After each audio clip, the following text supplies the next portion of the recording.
Hello, everyone, and welcome to RHAP's coverage of Survivor 46. I'm one of your hosts, Shannon Guss, here to talk about episodes 3 and 4. Survivor was had. Survivor in waves was played, some might say. It happened. It was there. It was 3 hours, and we're going to talk about it on the Survivor Global / Stockwatch crossover episode with my co-host Taran Armstrong. Taran, thank you for being here. Yes, we're still crossing over. Whether there's a vote, whether there's Survivor being played, or whether I'm even doing the Stockwatch podcast, we will still cross over. I love it. I love that it's a constant. It's like, you know what I was thinking? It's like production of I think this proves production of very rigid, right? Because I think a lot of us have been thinking like, where is the pull in case of emergency swap? And it has not come. And then we too are rigid. We're still like, well, we organized a date. We wanted to hang out. We wanted to chat. And no subpar survivor was going to stop us. Like, is that the criteria? So here we are. Yeah, we scheduled a podcast for last week, but there wasn't a vote, and we ended up just postponing. And then it was like, well, at least we'll get a vote to talk about. And then turns out 2 weeks. Maybe it's our fault. Maybe we need to stop scheduling podcasts. Yeah. Like, well, actually, so this is what happened. So we scheduled it for week 3, and then like I prepped it. I was so sick. Like I had such a bad fever, so I still was like trying to like crawl to the podcast. I'm like, there wasn't even a vote. It's fine. We'll push it to next week. And Taran's exact words, what they were like, there'll probably be more to talk about. Now you set yourself a Well, hey, there's more. I don't know. There's more stuff. I don't know. It's possible that there's less, because last week one of my big takes was like, oh, they should definitely vote out Bhanu. Like that, that like there's no, and we can talk through that, but like it's like he immediately proved that. So it's like it's not a take anymore as much as it's just like self-evident. So 2 episodes, no vote, 1 Stopwatch Global crossover. And let's talk about it. Let's talk about the season. How are you feeling? Darren? How are you feeling about it? I feel like I'm in such a weird place in the Survivor like fan base where I have been not as invested in the show maybe as I have in the past, but I like a lot of that is just like how I consume it and how the lack of detailed information like gets to me. I prefer Big Brother because it has live feeds. And it does seem like it's getting a little repetitive in the last 6 seasons now. But at the same time, I feel like I still have a more positive outlook than like most of the people I see talking about Survivor, where like it just feels like it's just a constant stream of conflicting complaints. And so in many ways, I feel like I enjoy the show more when I don't look at that stuff, because I feel like it's just so much. It's so much. Yeah, what are the conflicting complaints that you see? Because I mean, look, there are complaints, but I feel like they're all in one kind of direction. I mean, I feel like the biggest one is like where are the villains? And then when somebody's mean, it's like, oh, well, I can't believe they were so mean. And then people are like, oh, how can you ask for villains but then be mad at people for being mean? And then they're like, because I want a different kind of mean. And it's just like, I don't think people understand what they want is the problem. That is true.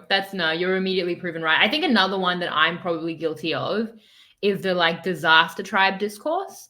Because I feel like when Lulu was disastering, but 6 months ago, everyone was into it, and everyone was like, I think I remember myself saying, like, if they manufacture these disaster tribes, it kind of works for New Era Survivor, where they have like it gives a really like connected story. Like you're connected to this one tribe, and then you kind of like learn it in parts, like this is our tribe now. In fact, last season, I think it was said it was like the kind of Lulu phase, Bello phase, Reba phase. Like that's kind of how the season unfolded. And now I look back on that, I'm like, yeah, maybe Lulu was just iconic. Like I feel like maybe the constant disaster tribes are not the best thing. I do think it can be interesting to watch a tribe struggle, but a stat that I don't know is out there, and I was looking this up. By episode 4 of all New Era seasons, even though each season has like mild to like extreme disaster tribes, by episode 4 of 41, obviously Luvu never go to tribal, but the other 2 had been to tribal twice. So even though Ua become the disaster tribe, the other tribes had a lot going on, like proper dynamics happening on each tribe. And then from 42, 43, 44, all three tribes had gone to tribal council in the first 4 episodes, even though obviously there were, Vesti was kind of a disaster tribe, Ika was doing worse. Obviously, Tika's going to end up being the disaster tribe, but they all went to tribal council and to varying effects of intrigue. And then last season's the only one where Lulu lost every challenge. By episode 4, there was a swap. So we've never had 4 episodes of no other tribe going to tribal council in this new era. Matt's thing was iconic and unique and original, but like, you know what I'm saying? Like it's actually not been as extreme as this, let alone a medivac, unfortunate, let alone it's been 7 hours. 7 hours of content. So I 7 think hours of content, yeah. roughly what, like 9, 10 days, and 3 people on this cast have been to tribal. And 2 votes. Yeah. Those are the 2 stats votes. that we can deliver It's pretty to you. wild. It's pretty wild. And 1 medivac. Those are the stats according to Survivor 46. And like, they're not glowing. Some of it's unfortunate. I do think that, like, in productions, I guess, like, defense, like, okay, cool. So they don't do twists to help the contestants. Maybe they should. Maybe they should help the contestants when they're struggling. Because I think with the disaster tribes, that there's been a lot of, like, because they manufacture those disaster tribes. It's not just, like, there are parts of it. Like, I think the big moment mentality of it, this is a big thing for me, Taran, like, as an example from my own professional sports career, I played table tennis against my husband, right? We took over the Christmas break, my mother-in-law took a table tennis net, we put it on the table. I played him a table tennis near 100 times. And even if I was winning by like 10 points, I would lose because I'd get in my head. I didn't believe I could win. The pressure was too much. I did eventually get 1 win off him. I'm like, we're never playing ever again. But it does not surprise me that Lulu and Yanu win the rewards. Less pressure. So like it builds on itself. It's been said that other tribes start sitting people out. Like it's going to tend to disaster tribes in these small extreme 6s, but then without the flint, like we saw this in the secret scene last week, the way the storm affected them all differently, like without, as much supplies and everything, like, yeah, it's going to compound on itself. And production they push that. And I think that now, considering Lulu, which is particularly iconic, I don't think that they should be pushing disaster tribes. And I think that, give us 2 tribes, but in 3 tribes at least, like, let's try and pull it to a point where, like, it's going to be a little bit more even. Yeah, I think it's an issue, particularly with this season, because this tribe just isn't that interesting. Like, right from the get-go, there was essentially an alliance, and all of Yeah. the It's been a intrigue Pagani. was based An around, internal. Yeah. are they going to betray each other? And the answer Yeah. was no. Yeah. And so, They like, literally just picked off all the people on the bottom set out to us from episode 1, and here we are 7 hours later. right, like, it's a lot of content, around not a huge storyline, and that said, like, I don't think I'm necessarily as down on it as some others, because I do appreciate some amount of novelty. The problem is that this is, unfortunately, something that we have seen, I think, a decent amount. But I do think that, like, I appreciate what they've been trying to do with what they have, in terms of, like, the way that they've edited things. At the start of this episode, this most recent episode, I watched it on stream, and I was saying, my nightmare scenario, my worst case, the thing I am fearing right now is that this tribe loses again. And then we have another, like, oh, but is it gonna be Kenzie? Storyline, and like that would just be worst case scenario. And when they lost, I was like, oh, here we go. Like, I can't believe it. I cannot believe they actually made us sit through 3 hours of the same thing. But I appreciated, for myself at least, that they actually did go in a different direction with it, and that they gave a sort of like funeral to Bhanu, and had this segment where he went through the 5 stages of grief, and they didn't try to do the same thing they always do and trick us into thinking something else might happen. They instead gave us something that we don't usually see on the show, and it was, I appreciated that, given that we didn't have a lot to show in the first place, that they actually did break out of their formula to give us something different. I think the main issue comes with how it's been formatted in the first place, and the fact that, it shouldn't have been 3 hours to get there. It should have been in my opinion, one episode. Like, give us one episode where there's a medevac and then another, and then Bhanu leaves, and make it a double, make it whatever you need to make it, but like to They make stretch it this 3 out hours. over so much time, and Mhm. I also think this is probably a better watch when you're binging it. I think watching it week to week is a more painful experience when you're just waiting for Survivor to actually start happening. Um, it's I think a tougher, situation, but yeah, I mean, I think that, there are bits of it that I'm able to appreciate, I think. Yeah, I do think I monkey pawed us a little bit because last week when we were meant to do the podcast, I'm like, I hope it's not like just like a boring Banu vote. And they were like, how about a medivac into a boring Banu vote? So it was somehow a worse situation. But look, I think we both have different like experience with these kind of issues. Like I've always said with Australian Survivor, which has much more time, which is much longer now Mhm. that we're in the 90-minute phase, let alone two hours to start the season. They didn't know that Banu's demise was going to be 3 hours, but they thought it was going to be two. Where is the pull in case of emergency swap? But anyway, like there is. Maybe it's not, this is what I mean, like, maybe it's not the pull in case of emergency swap, but it's the pull in case of emergency edit, where you just, like, you truncate it. Like, I okay, mean, that might be a bit we were forced commercial. we were forced to do 2 hours for 2 episodes at the start of the season. Like, let's find a way to, like, mix and match something here. Like, let's pull some content from here and put it here, and we'll, make this smaller because there's not as much stuff here. I feel like let's get even more creative with breaking the format, and let's start to, like, you know, get cut some corners and move some stuff around. Well, it's interesting that you say that because the reason Randon gets medevaced on its own episode is because they're going to be committed clearly to the double boot, I assume, split tribal, but I'm happy to be surprised. Yeah. If they're not committed to that, then Randon can get medevaced and have a vote.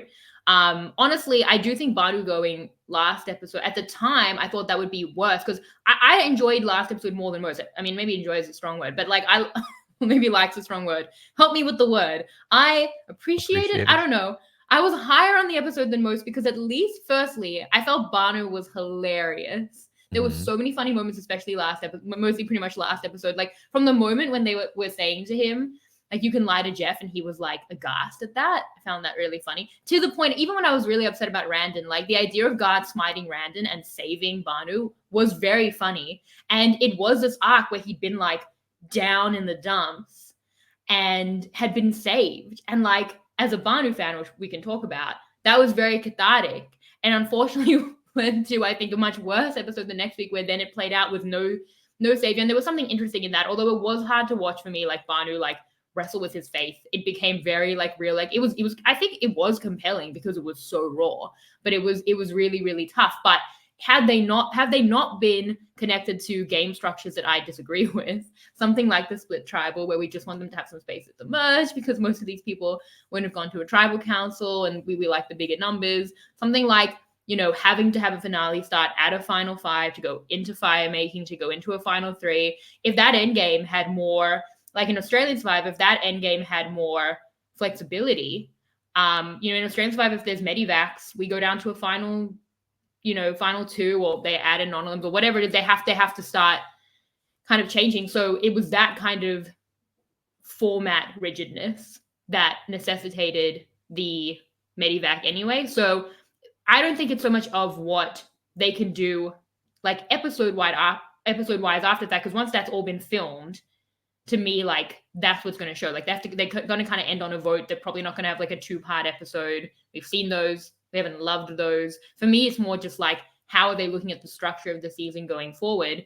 For me, it is. I mean, they should be swapping anyway. I think that's obvious that we all want two tribes into a swap, but let alone three tribes into a swap. And for me, it kind of is. It is on production. Because like for me with Australian Survivor, which is longer, as I was saying, like there's no like average season of Australian Survivor, in my opinion. They're either Mhm. awesome or terrible. And even the one that's kind of middle is because the first half is terrible and the second is great. Like Mhm. it's so hard to be mediocre when you have that much time. If it's good, it will highlight it to its best. And if it's bad, it will be very, very difficult to get through. And I think that's what people are seeing with 90 minutes. And I think that's what I even said at the time. And I've seen that even with longer Survivor South Africa episodes, especially in the shorter days when there's less to show, there can be time filler issues. So Yeah, I think for production on the ground needs to be like responding in that moment, especially knowing they could have extra time and like how important that stuff is. But I feel like your expertise is on for something like Big Brother, having watched that one season of it that I did. Like you're used to like, okay, people know they're going home.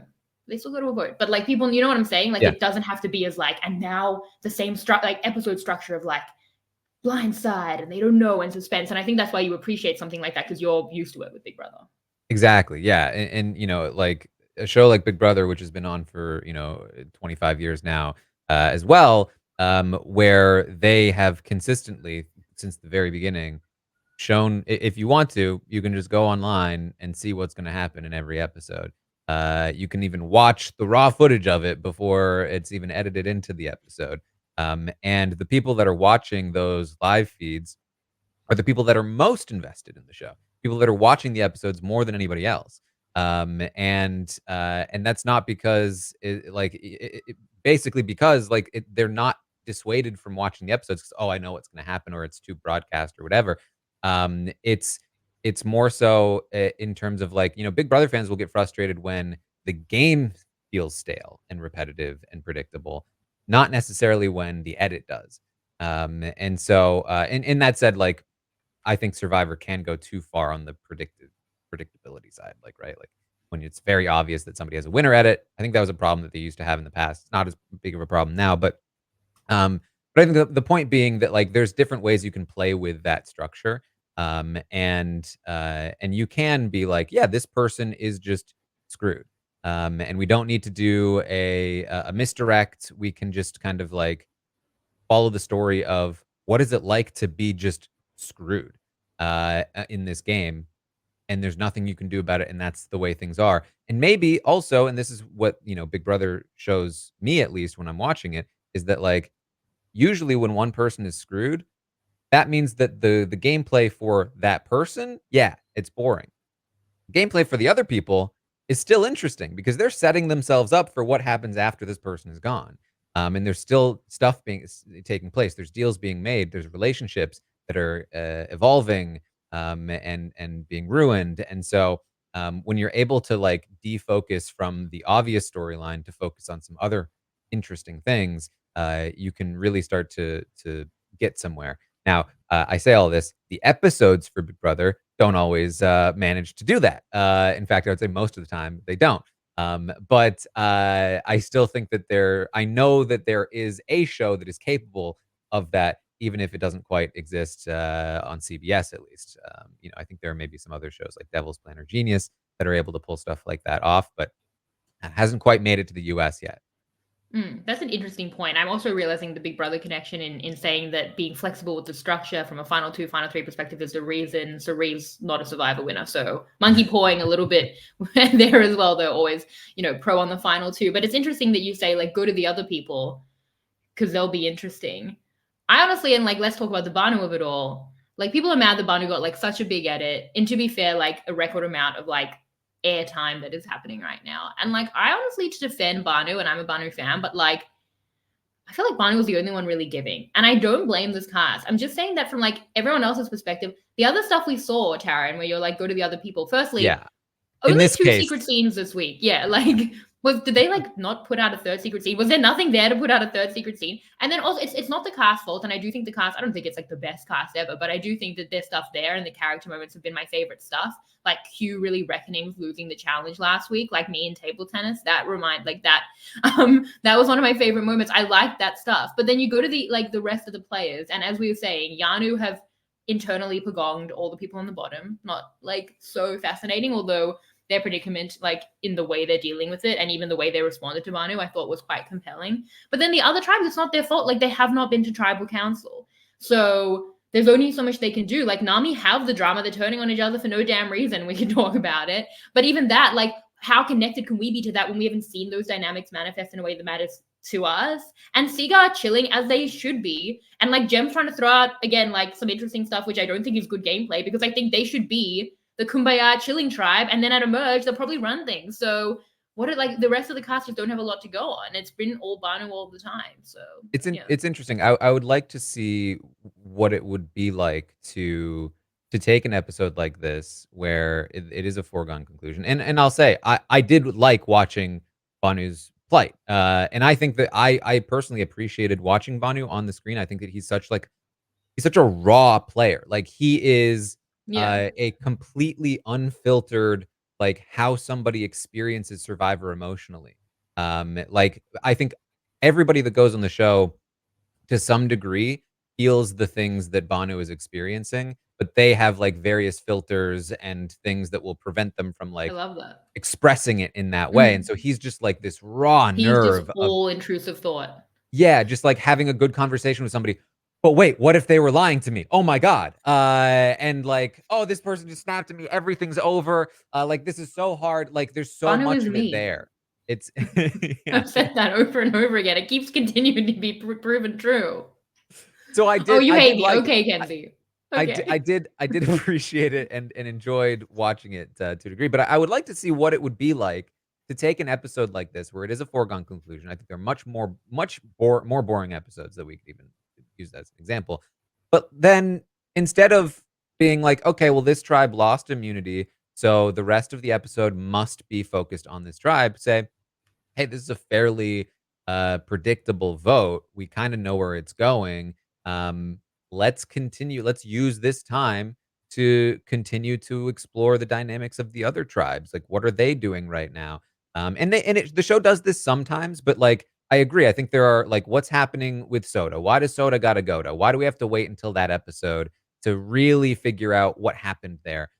When in this episode we're getting like a quick montage of like, oh, Soda's a social butterfly, and we're getting clips of Soda talking to people, and I'm like, I don't really see what you're talking about. But if we spent a little more time there, even though they're not going to tribal, then maybe that could pay off, and maybe that is something worth showing in that time frame.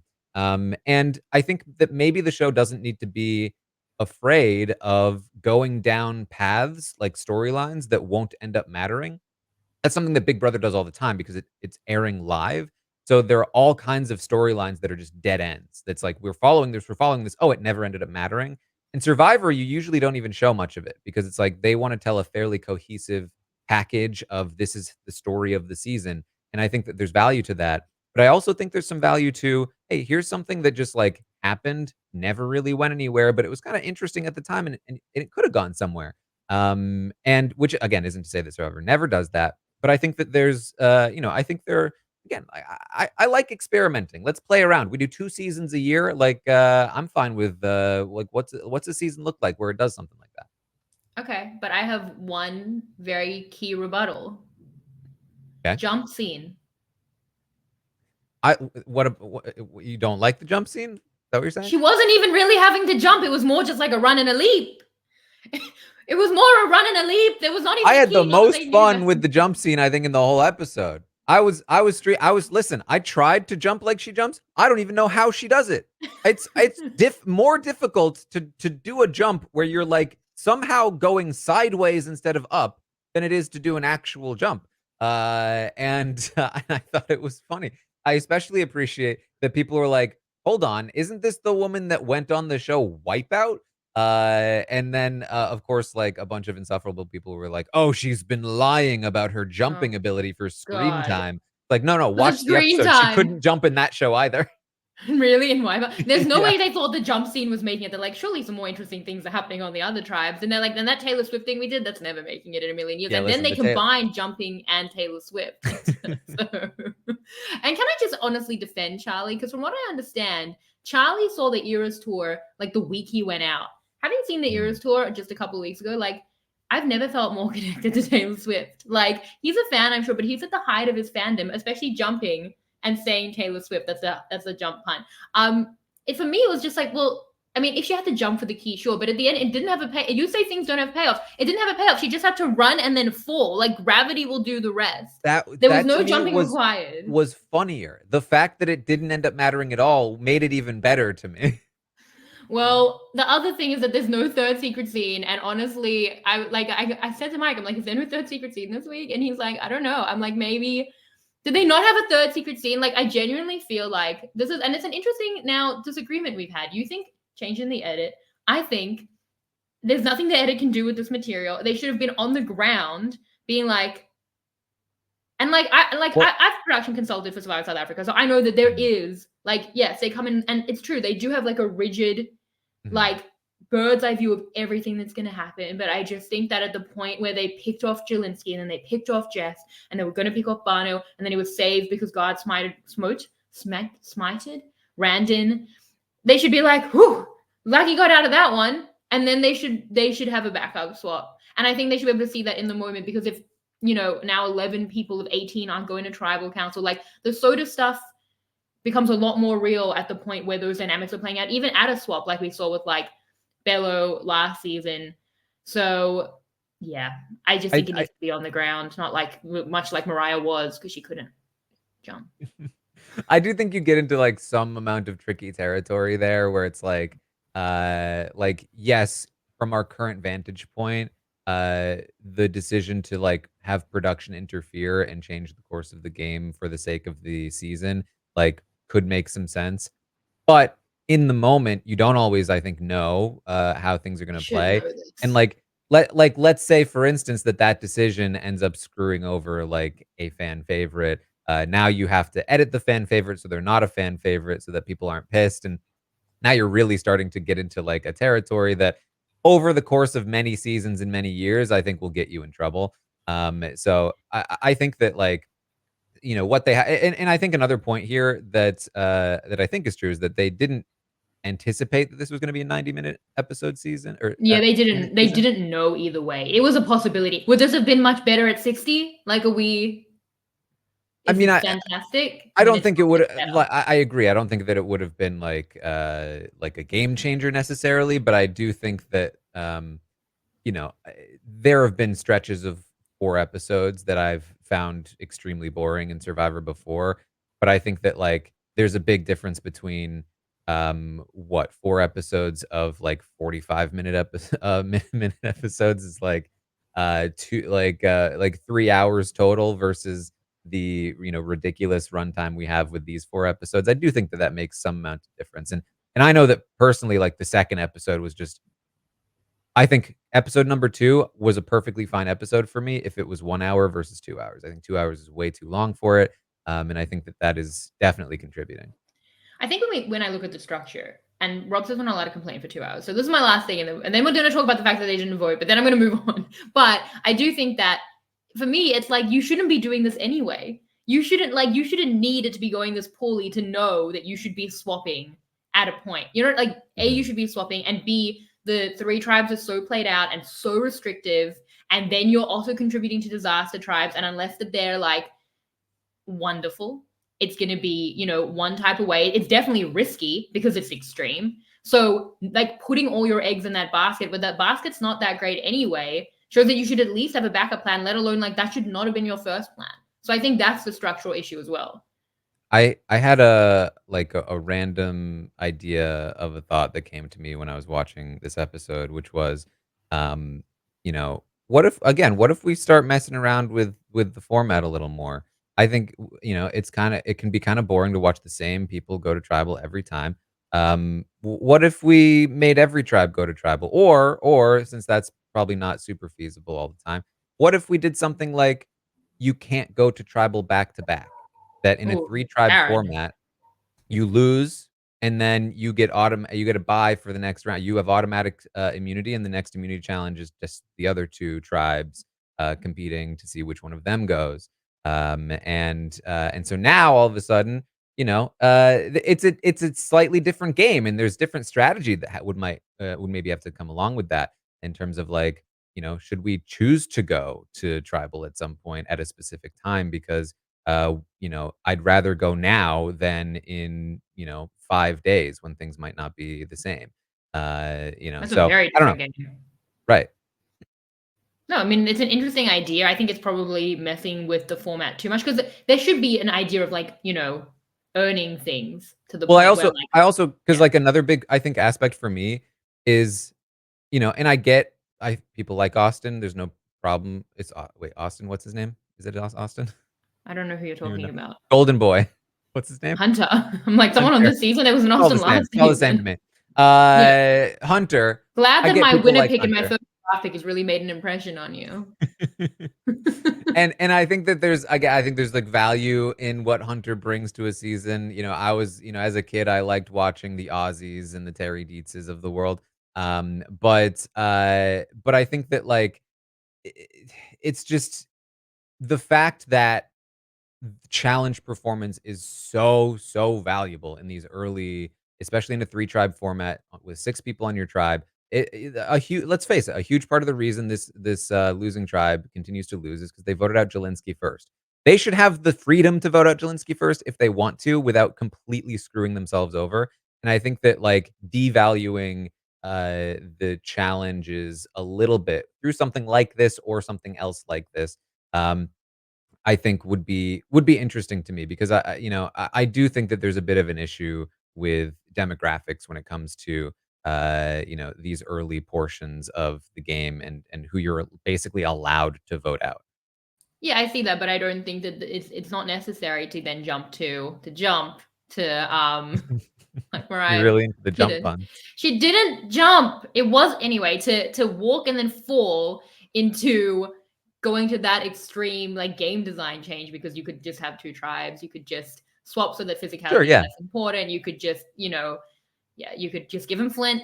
There's so many things there. You don't have to add anything. It's actually just like the kind of app, like just like taking away what they've been putting in, which is anyway like so stagnant. We've always said this about the new era. It's like it's so homogenous and like not in a way, but it's like, but yeah, they really landed it. Like it's such a fantastic format. How could they deviate? That's not where it's been. But we've just been here for 6 seasons. So Rob says we're not allowed to complain for 2 hours, but I think we see the issues here. And then just like the last thing is that how they didn't vote. For me, I was like, it's been said, but like no. I mean, I thought it was dismissive of Bhanu. Like it's actually interesting because in recent US and Australian Survivor, it's like them going to a vote around a quit has been very much a point of discussion. This was not a quit. Like this is just someone getting voted out in very predictable fashion. I didn't like that Jeff even said at tribal council, Bhanu, you don't have a vote, so you can't play a shot in the dark. I'm like, that's privileged information. Like, for some reason, he could be lying about that. Like, don't put that into like the game knowledge structure. Like, your production, you are God. Well, Yeah. not the one Bhanu's crying to, but like, like, and that separation needs to be very, very clear. And I think people have said that, in the future, the precedent that's been set is like, can we just Bhanu this guy? What if that guy like has an idol?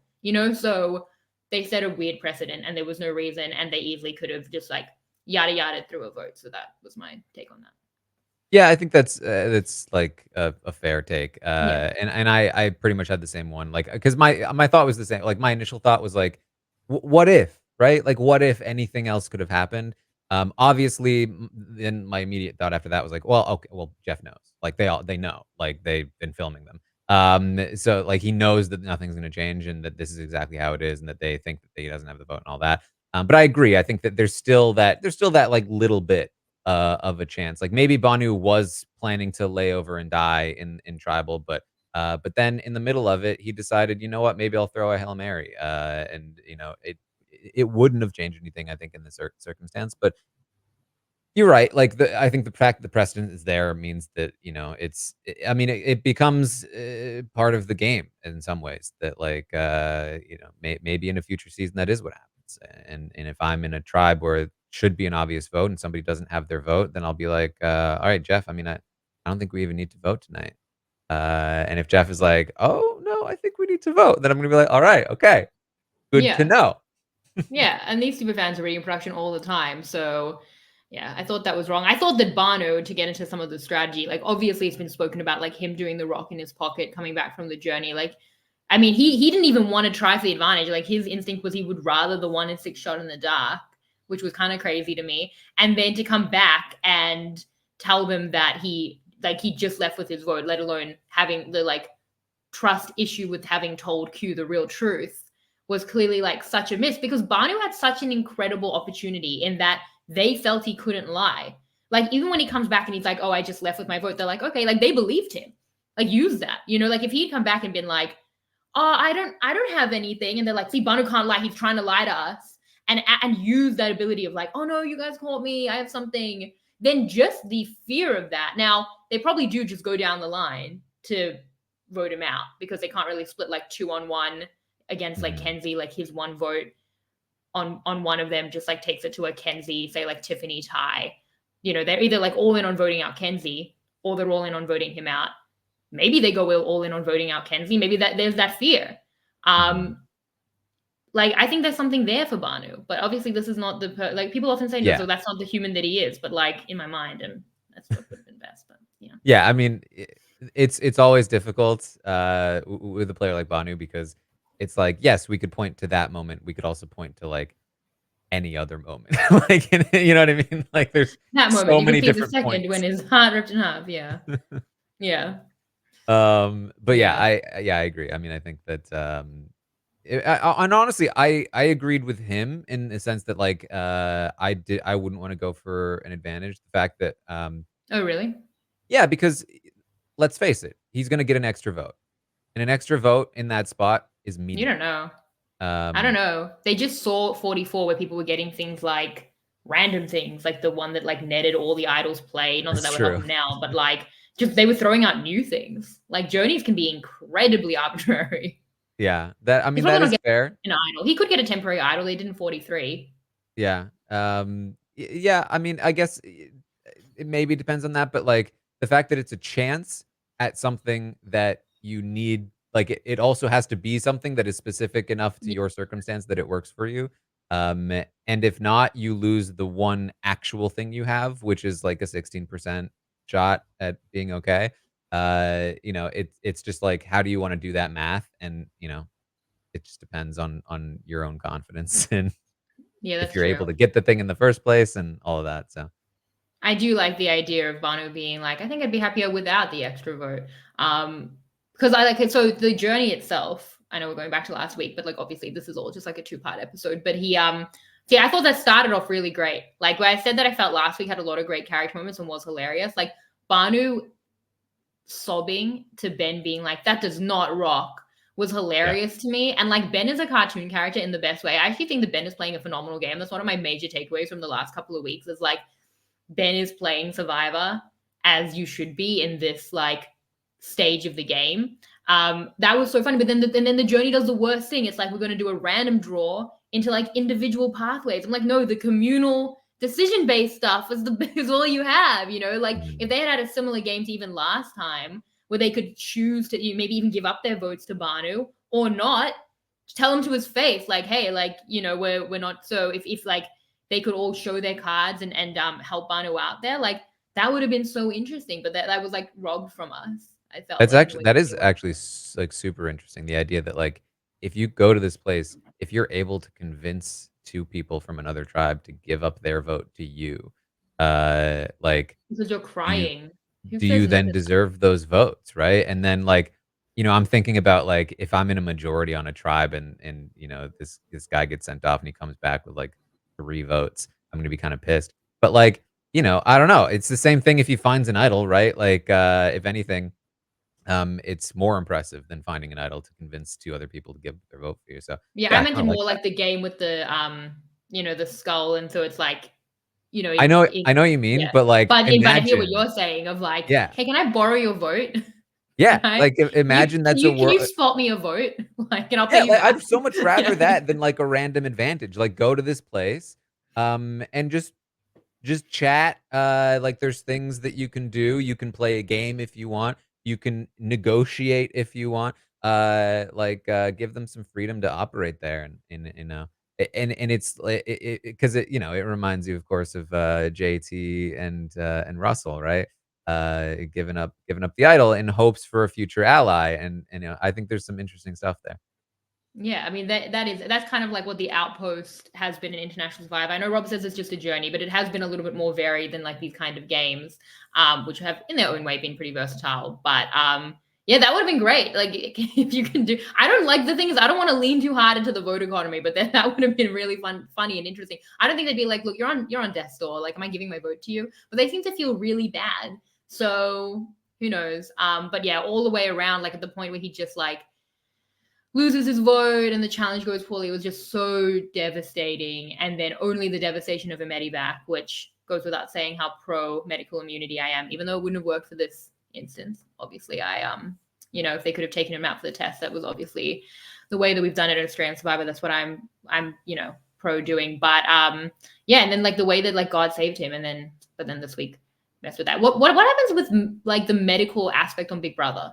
Like, do they get taken out for tests and then they come back, or what happens? Oh, I Because I mean, know that that woman broke her leg and then won that yes. running race. Even I know that. Chris What was her name? Christmas Christmas. Yes. fully Okay. had surgery and came Right. back into the house after. Exactly. But I guess Which because it's like the like being deprived on Survivor that people have the real issue with. They're like, well, if you go stay in a hospital, like you're getting too much sustenance. It's like, no, that person's in real danger. yeah, Like that's much worse for that person. Like this happened to George on Australian Survivor.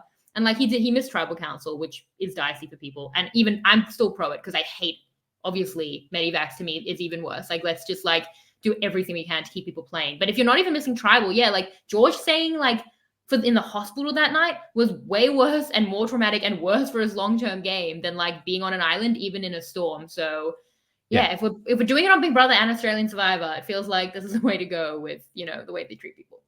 Yeah, and it's not like people are gonna be, like, faking injuries to get the advantage of going to the hospital and, like, you know what I mean? Like, that's an absurd thought. Like, this it's strictly there for a case where somebody has a medical emergency, and you could say, like, "Oh, well, especially if somebody misses tribal, like, that's changing the game, it might be an unfair advantage," but it's again, in my opinion, a situation where, like, what if him being kicked out of the game is an unfair advantage to his enemies, an unfair disadvantage to his allies, an unfair advantage to somebody who was about to be voted out that night, but tribal has to be canceled, so on and so forth, right? Somebody who needed his vote.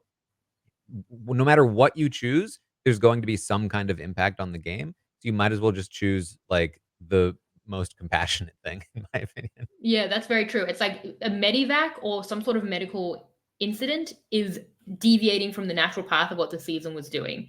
So Yep. in any way, whether he's medically evacuated, whether someone comes back, whether they miss a tribal council, it's going to mess with that in some way. So again, you might as well do the thing where like it just sucks to watch someone being medically evacuated, having their dream, then he has to come back next season because Bruce set that precedent. And I'd like to see it honestly because it breaks my heart to see these medivacs. So yeah, you might as well do the kind thing where we don't all just feel sad, even though God did kind of make a decision here. You know, it was God's vote, the only vote we've seen in 2 episodes. So poor Randon. But again, hilarious that Yanu were like, our first win. I'm like, that man is in danger. Like, anyway, let's talk about like Yanu. Let's talk about it because yeah, I felt like Yanu were doing a lot of things wrong. I don't do we agree. Bhanu was never staying, right? Like surely like Yeah, Bhanu. I don't think I buy the narrative that like Kenzie would have been voted out last time. Yeah. It just it's it's an unbelievably bad decision that I can't believe it. Yeah. It's so bad. Like okay, so here's my like macro new era take. Okay. And it's so particularly true of Yanu and even across the board. Like someone like Q or any of these newer people who are put in these really restricted tribes where there's not a lot of opportunity can't afford to be like, I'm threatened by that person. Like you Yep. need to build something. Like Kenzie needs to be an asset to you. You just saw Tika and like they had their share of issues too. But like you, Tiffany, and Kenzie need to be the dream team. You are up against it. You've made yourself so transparent. And Bhanu didn't help with that. But they're like, oh, Bhanu said that we're a pair. Like they knew this stuff. Like it's that clear on the mat. It's clear that they should even take Bhanu to the journey. They've put themselves out there and they're up against it from a numbers perspective. The three of them need to go in. And if Kenzie is such a social butterfly, mermaid, dragon, all three Great. together, great. Yeah, you're so lucky. The same way that they were also lucky that Carson was smart and that Jam was a social threat and that Carolyn had an idol. Like there's so many things that Tika did together. They just saw that. So like, yes, you need to go out and use that. And the same thing with like, as we move like we're going to talk about Nami, like Tevin with Soda. Like they have such a bond. They're singing. There's a secret scene where he loses her shoes and she's like, it's fine. It's really nice. He says he's like, I'm bonded with her so deeply, but she's a threat. I'm like, you're to be fair pretty bored because you haven't been to tribal camp. I don't know what Yanu's excuse is, but like good. You have a really bonded person who you think is like a social asset. Like that sounds like a day 22 problem. Like the fact that you're wanting to cut into your own numbers when you're given so few social opportunities in the beginning of the season is terrible. You should not be cutting. You should be building. So for Q, who I think like did at the point where Jeff came and was like, God has chosen. I feel like Q was still hoping that Bhanu would stay. And I feel like Tiffany was always like, we were never going to do that. And it would have definitely tended to like Kenzie would have stayed. But like, yeah, for Q, he's not getting nearly as much out of Bhanu as he wants. He soon comes to realize like even Bhanu has thrown him under the bus at the journey, could easily flip. Like, it's hard enough to manage him, let alone the fact that like he's not being managed as well as you think. I think that was like particularly true in the last episode. So like that's a liability that's gone. And Kenzie should be someone that you should be working on, and that should be someone that you're taking to like you guys are working towards like a final 6, final 5, and then we'll deal with it like at fire. Like I can't believe that people are worried about this now, and especially like people who haven't been to tribal council who like know they're going to war, hopefully in these groups, and like need capital for it.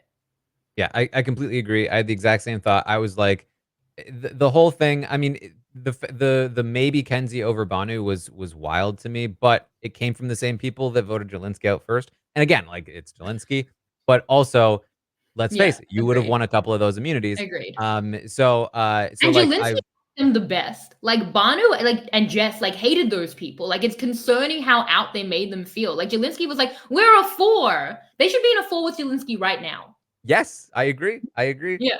And if Jelinski, like for as much of a mess as he was, like Jelinski's the kind of guy that's probably going to go into a merge and make a target of himself, as opposed to players like Banu and Jess, who I don't think will be targets at a merge. They're targets when you're trying to form a cohesive group, but they're not targets when you're trying to take out cohesive groups and take out threats. Like the idea that so my point is that like we get to Tevin's tribe and I was just like I can't believe I'm hearing the same thing. He's talking about like how Soda is the kind of person that's just gonna like if she makes to the merge, she's gonna like find herself in the final 3, something along those lines. I'm like, what are you With talking me. about? Like, Wonderful. Yeah. like, what do you mean? Like, Yeah. it's the complete opposite. Venus is the person that will probably be at the final 5, final 4, final 3 because she's not part of your group and therefore not threatening. And in this, especially in this new era meta of cutting the highest, head that sticks out of the hidey hole, it's maybe whack-a-mole. I don't know how to say it. Those are the people that are dangerous at the merge. The people like Soda, who's going to, if she is what you think she is, make herself a big target and make it easy to get gather people up to go after her.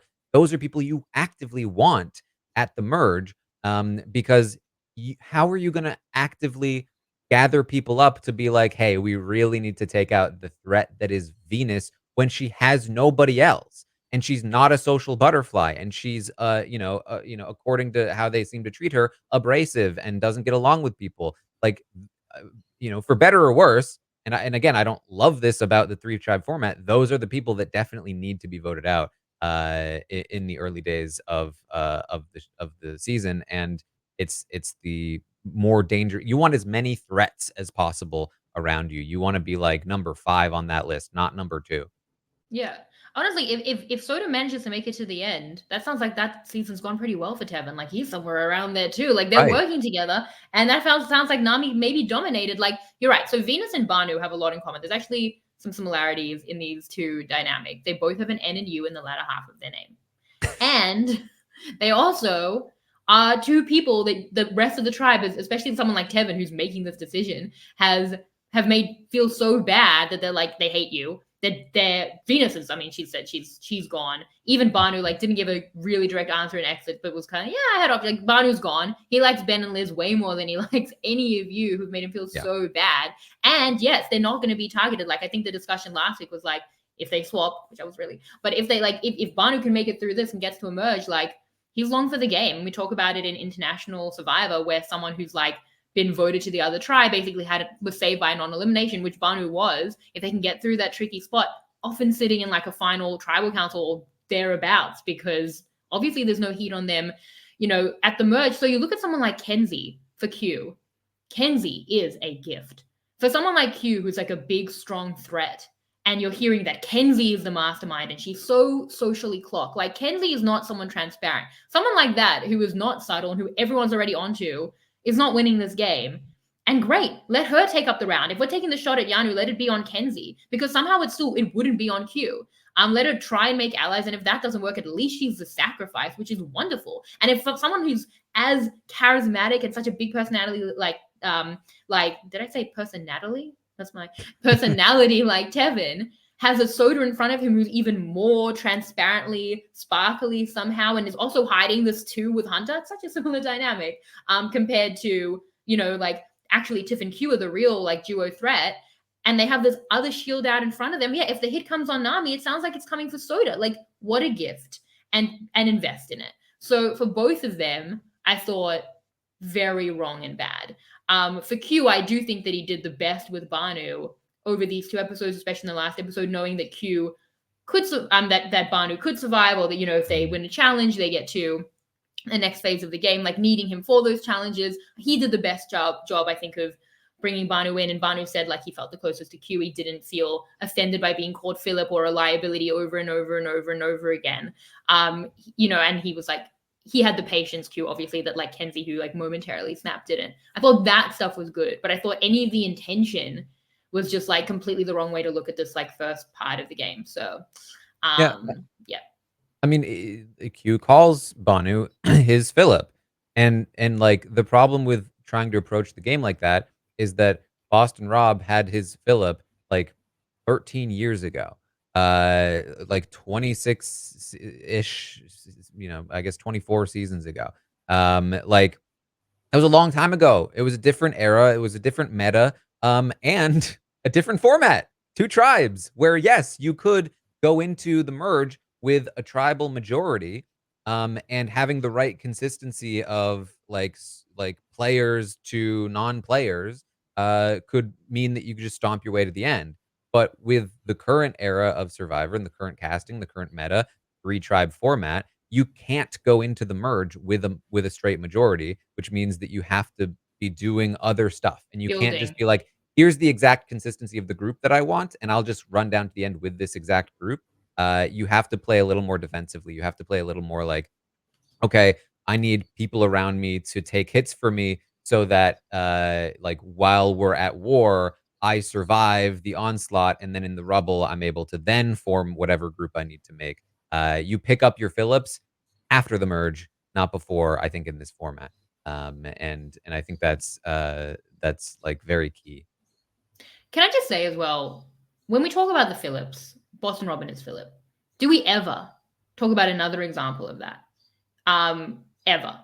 Or is that like the one successful example by one of the most dominant players in global Survivor history, like the name that is synonymous with the show, that Boston Rob did that with Phillip impressively well? Has anyone, I'm trying to like, has anyone had the success? Because even like our Rob, not to compare the Robs, but like our Rob had Mateo, and that worked for ages, and then Mateo turned on him. Like these rogue players will go rogue. And I just saw this in Australian Survivor, where one of the best social players I've ever seen had a Phillip like player and couldn't hack it eventually, because it was too hard. The Australian Survivor is very long. Doing that for 47 days is a lot. But that player became like too much of a liability, to the point where it actually was like, for the good player, it became like they had to make some pretty big sacrifices numerically to get rid of that player, because it was just too hard. Like, I don't think that like the Boston Rob Phillip thing, people like, it's kind of like a Tony thing. It's like that might have been a unicorn situation. Like, I don't know that just like mere mortals can be like, yep, I'm dragging you through the game. Difficult to manage player. Yeah, I think that it is more difficult than people think it is. I think that Philip is probably just like the most extreme example. I'm sure there are plenty of like lesser Philips, so to speak, But that are have there? been. I think so. I mean, Even like, Abby Maria gets very close to the end twice, and then everyone's like, can't do it. They cut her at like final five. well, right. I mean, Philip, yeah, like, they're not always brought to the final three. They're not always like the exact circumstances, but I do think like basically the concept of having somebody whose head is not like super in the game, who's just going to be like a super solid loyal number to me, that I don't really like. I maybe need to manage their personality, but I don't need to worry about them strategically. Is like, yeah, I think we see that a decent amount in Survivor. I think we see it plenty on Big Brother as well. Where it's just it's good to have, but I think that it's difficult to have until, and I think this is part of the point. I think that Survivor doesn't want that to be the case. I don't think they want that to be possible. And that's why I don't really think it is in the current format. I think that if you're going to have a quote unquote Phillip, that person needs to be picked up post merge. I think they also are not really casting many Phillips nowadays. I think that's another part of it. Yeah, I just think it's quite tough because I think that the main reason you want them is for like a final three. Like that's where they will, like Boston Rob, the jury didn't love him, like, but he had some people next to him that he could beat. So I think that that's where like the juice becomes worth the squeeze, but it's very, very hard to get to that point. And like having to manage them when it becomes untenable, even like midway through the merge isn't helpful. And as we're saying, when you really like have to pick your allies and you don't even really get much of a choice in this early phase, like I don't think you can afford it. Like give me the shields, give me the assets, give me people who are really, especially for a disaster tribe like Yanu, give me people who are going to go out and like spread their wings and bring in allies. And Kenzie's just like so perfect. Tiffany's in a great position with that because she has like the true loyalty with Kenzie too, but it's still like, kind of like probably will be seen as like a beta to her, which is just great. Well, it's also, I mean, it also comes down to like fire making in the current Final Three format, where it's like, you know, it would be great if I had 2 Phillips, right? And I could just feel super safe. We'll always just have the vote. And even if the wrong person wins immunity at 4, I'll just vote out one of my Phillips. Like it's not the worst thing in the world. Whereas in the current format, you can't You need an asset. guarantee your safety. You need somebody who's a bigger threat than you to guarantee your spot in the final 3. And so I think a different sort of formula that you have You're to right. Yeah. work on. You need a shield. You need someone who could even win immunity and bring you. You need Yeah. different things. And but I do think Q was doing good stuff around managing Bhanu, but it was not worth it. In terms of those two tribes, I think that's kind of where I'm at with it. I mean, I'd like to talk about it actually from Hunter and Liz's perspective because Tevin's the one really cutting that ally. Liz, I think I'm like this is like great for Liz. Like she gets brought in, which I think is like that seems Yeah. wonderful. So actually for her, she is building something on that, obviously like responding to it. I don't know how bad her relationship is with Venus and how much of a liability that is for her specifically, but it seems like that'll really come for Tevin. Like Tevin here is in trouble. So she built something really strong here with Tevin and Hunter being brought up in the hierarchy. For Hunter, I was like a little conflicted because I do see how it's like an individual win where he's like, I want to be closer to Tevin. At the same time, once Tevin is saying that, like you are done, and maybe you still have an ally and a shield. So I still think, especially for someone like Hunter, if he can manage to get Soda and Tevin in front of him, despite the fact that he's like basically the challenge, like Jonathan of the season, like that would be amazing. And I think that he should be like Tevin, yes, but like in the future. And then that you have him first anyway. So I still think he could afford to build a little more. He is a I builder. mean, a couple of things there. Like, first of all, Hunter, this is my favorite Hunter that I've had all season. Like Hunter winning You challenges, thought his great. name was Austin. That's what I mean. I haven't been like I've been just like, okay, it's another dude that's good at throwing balls into hoops. Like, okay, great. Um, Hey, um, but when I'm he ripping. when he went into confessional and said, yeah, I'm super down to go after Soda because Tevin's my guy, and she's. Oh no, I think what he said was, she's my biggest threat in this game. At getting to Tevin because he's my number one, and I don't want him to have anybody like something along those lines. Like I want to be the closest to I'm my the guy possessive Tevin. I girlfriend. was just Yeah. like, yes, yes, I love this. Because it's yeah, it's terrible logic, but like I love how open he is about it. Like it's like such bad reasoning and just full on emotional honesty. Just like, yeah, I'm just jealous. And I want her gone. Yeah. Want But yeah, Tevin to the fact myself. that Tevin is willing to cut her in the first place means that you're closer to You're number Tevin one. than Yeah, she you did is. it. You Yeah, won that like, already, Hunter. It's done. You just need to go home. In fact, he can't you sees just her be as a more shield for you threatening than both? you, like, it works. Can't these people be a means to an end for all of you? Like, I don't understand. It's like, I nah, mean, you know what? I Yeah, think if there we was don't get part of rid of that with soda Q as now, it's done. yeah. I think there was part of that with Q as well, where, like, he talked about, like, Kenzie wants me out to get to you, and it was, like, a fight over who's most loyal to Tiffany. It's just like, Yeah, listen, it's fine. It's day 7. Um, like, we'll be yeah. okay. Also, this is Tiffany. It's like, yeah, like if you're discussing it with Tiffany, like Tiffany's made her choice. Like Tiffany is closer to Q. Like if they go to tribal council again, and I beg you, God that smote Randon, I beg you, not to do it to us. But That would be now, absurd. now I'm on my knees with God. But like Kenzie's out, right? Like they're the top two of this tribe. They've achieved that. Like you're fine. You're both in a Also, great yeah, spot. You have a shield and you have each other. It's perfect. wild to pitch that specific thing to her as well. Like I think she's gonna take me out to get closer to you. Like I think she wants to work really tightly with you. Like, how is that convincing Tiffany to get rid of Kenzie? Like, I want to this weaken sounds him. perfect to me. If Yeah. somebody said that to me, I'd be like, oh man, that sucks. Yeah, too bad we need her. Yeah. Yeah.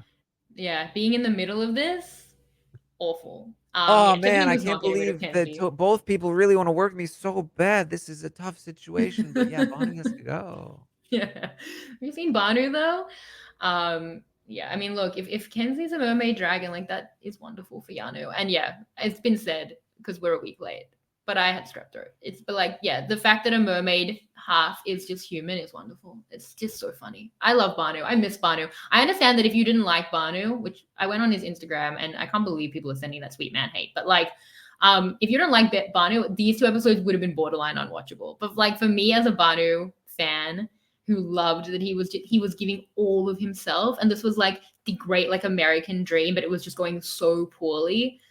I was so connected to the journey, and I'm actually like so sad that it ended the way that it did. But yeah, interesting that these two tribes are so similar in the end. But should we talk about Sega a little bit, because this, the vibe tribe continues to vibe, except for the fact that Jem is like, you're all gonna get bitten by ants. Can I just say how much I hated this move? Like, I understand they're bored. And she's trying to bring something because she's like, we can't just have the jump segment. Mhm. So you can need something else. We did the Taylor Swift Metallica thing. We have jumping in the middle. Can we have some strategy? And all we've had is her like finding Beware days ago and then planting it. I really, really dislike this because I felt again unnecessarily destructive when you should be building things. Like they already are like so much like obviously it's we can think that this has been planted.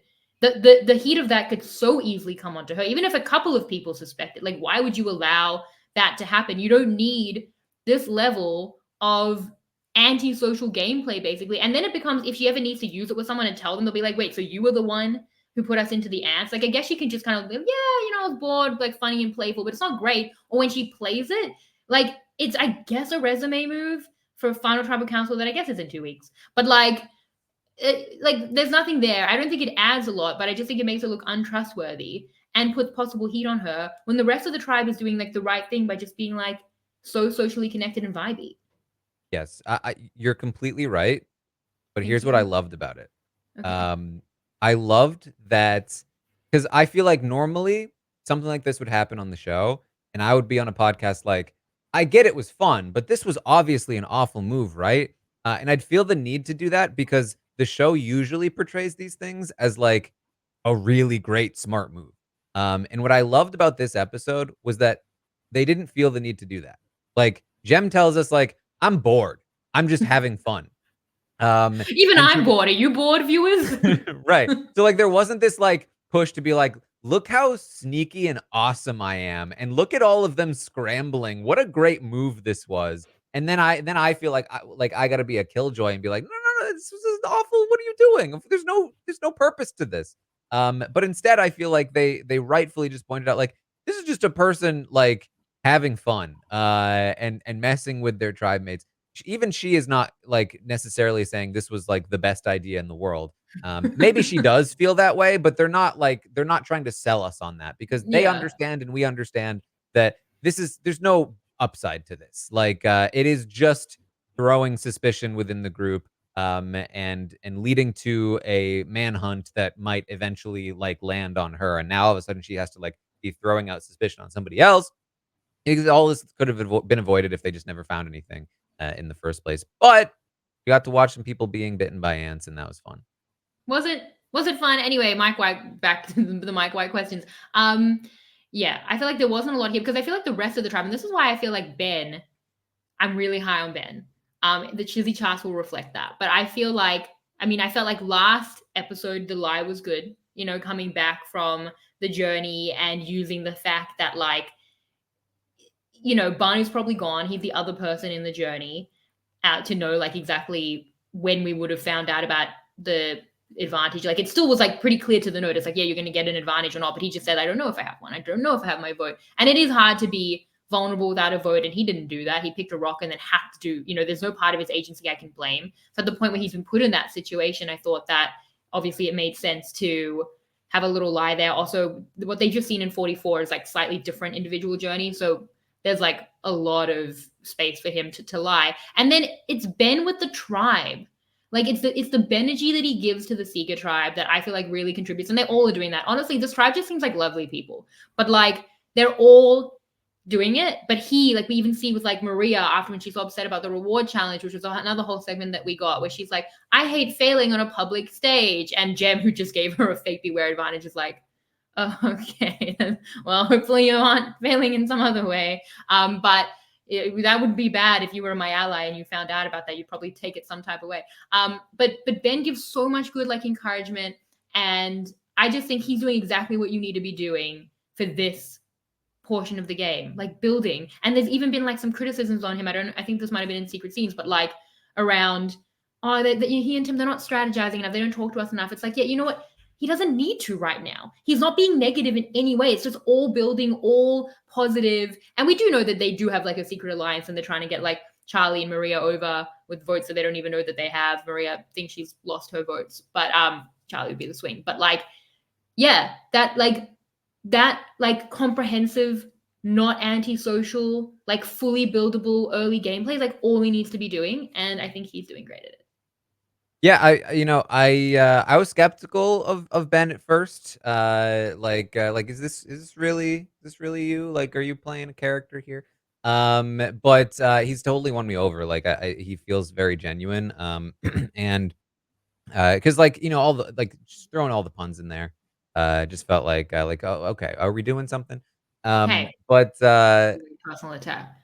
I think he seems like a really sweet guy, and I really like appreciate that. I do think it's I think how we're being given a portrayal of the tribe is that like kind of Charlie's in charge a little bit, and him and Maria are like On the mastermind. yeah, like they have control over which way they want to go, and so Yeah. like it could very easily not fall in his favor. So I don't know strategically. We can't know. They haven't even been to I tribal do think it where he gets worse stands. and worse for the guys the more they win, because I know that Maria was like, but challenges. So I think like the Mm, closer they get to that, I do think like they might tend to the women. So that yeah. is not, yeah. Especially because like yeah, maybe he is somebody that I mean it depends. Like I would love to like analyze like would it be the right move to turn on Ben and Tim, right? They're the ones on that tribe. You got it, Taran. Yeah. My Uh, other draft pick, Tim and Hunter are the two people that you're like, no. And Q. Listen, people found out Tim was on the season this episode, so Why? You didn't get any confessionals this episode from the throwing? because he was the one that they accused of having Oh, because they finding the accused him, thing, right? But he didn't get to respond. I don't think he had a right? confessional this episode. He had a whole big secret scene about missing his family. I did what I really appreciated about Jem in that was that I don't think there was a single bit of footage of her helping them dig. No. Um, and so she's the one that planted it there, had them dig, get bit by ants, and the guy that contributed the most, she was like, "Yeah, he probably did it because he's just digging the most." The one Uh, that I'm like least strategically close to, but who seems the most set on finding the thing, which is how yeah, someone would act. A couple of things, yeah. So I mean, look for Ben. Okay, so maybe they lose out, but even then it might be Tim. And maybe firstly, this tribe, like most, Kenzie is gone next episode because like even that it's been said like when Jem found the beware advantage, they left in the line like, and if you never go to tribal council, there'll be further instructions, yeah, yeah. which Randon clearly didn't get because he's out the game.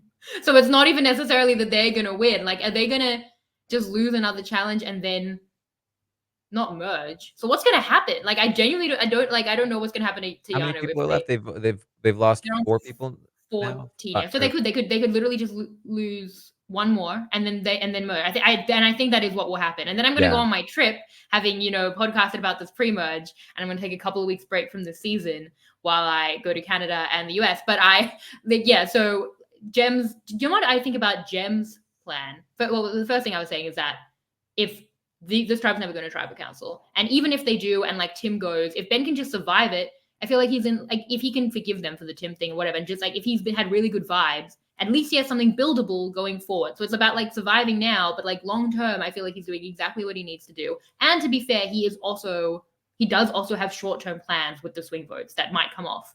So short to long term, like he's just not pushing that so hard in order to be like particularly antisocial, where like, oh no, we never went to tribal council, but we have all this animosity Nami style for no reason. So I think that that's a good way to balance it, and also seems to work with his personality. But I also wanted to credit Randon, as was saying, because he's the one person that at least, and didn't say it in Exit Press, they came off 44 with the fake idols given to them by production. And clearly Yanu and Jem were like, well, I got to do it. I got to be duplicitous. Like we've hide, where is my fake idol production? And also now that I'll plant things. And Randon did not fall for the trap of doing that for like minimal to no gain. So retroactive chili points, Brandon, for that. Yeah, I feel like I just feel like there's no way Yanu goes to tribal again. I just feel like Taran there's is happening. Taran, I'm so sorry. they could not go Taran 3 is episodes happening. in a row. I think at that point they would have edited it differently. I think the fact that we knew it was like the fact that they've made it clear to us. I think if they if they had gone to tribal one more time, the edit would have made Kenzie and Tiffany's relationship more compelling. To the point where like we'd wonder, oh, is it going to flip on Q or could it be Kenzie?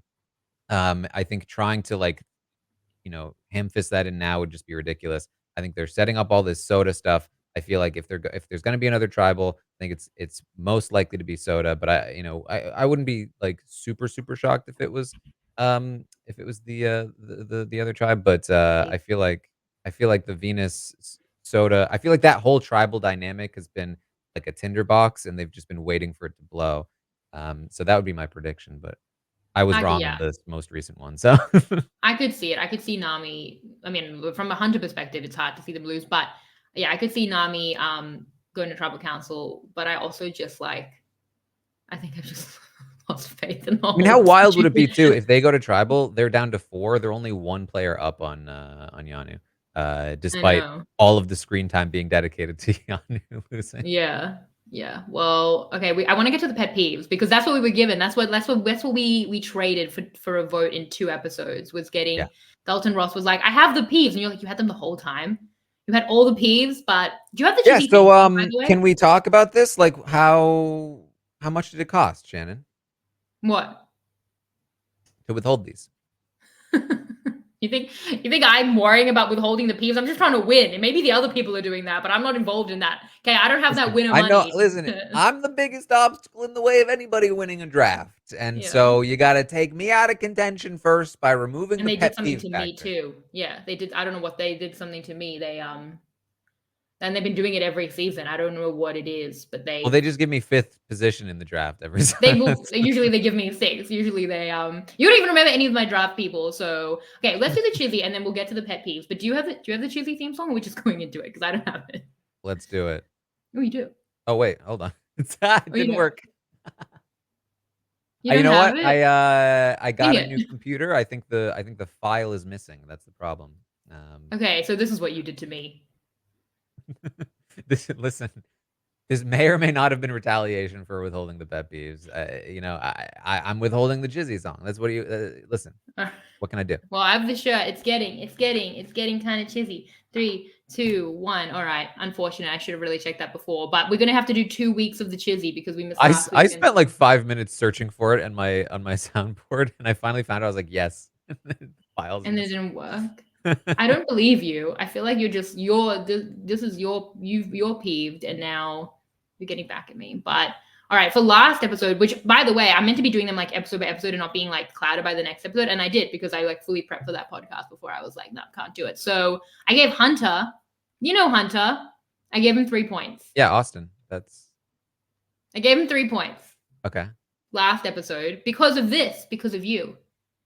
He has everyone Because of me. fooled, including you. You think he's just a Aussie type, throws balls, makes challenges. Like this man Oh, he's was gonna clearly be not. a He's a doctor. jealous guy too, which I like.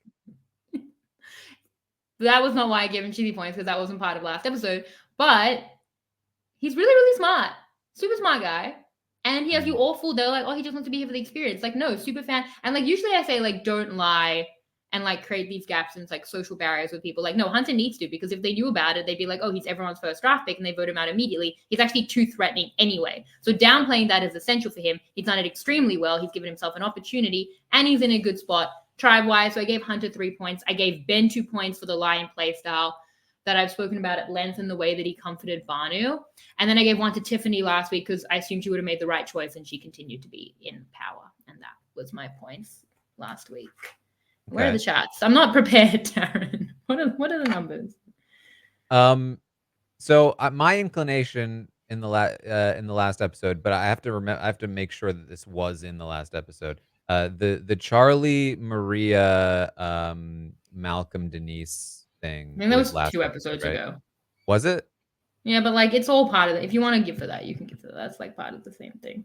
I honestly like it. It's blending in because it's all. I'm It sure. all feels like that's long. fair. Yeah, that's fair. Especially Yeah. with the other tribes, that because they haven't been a tribal. It's like, when did we learn this? I don't know. Especially when they'll say things like 4 days ago. So like time is also meaningless for them. Like they're all like until Randon left. Like they're all, especially Seeger, like they're just the same set of people doing things over days, you know? Yeah.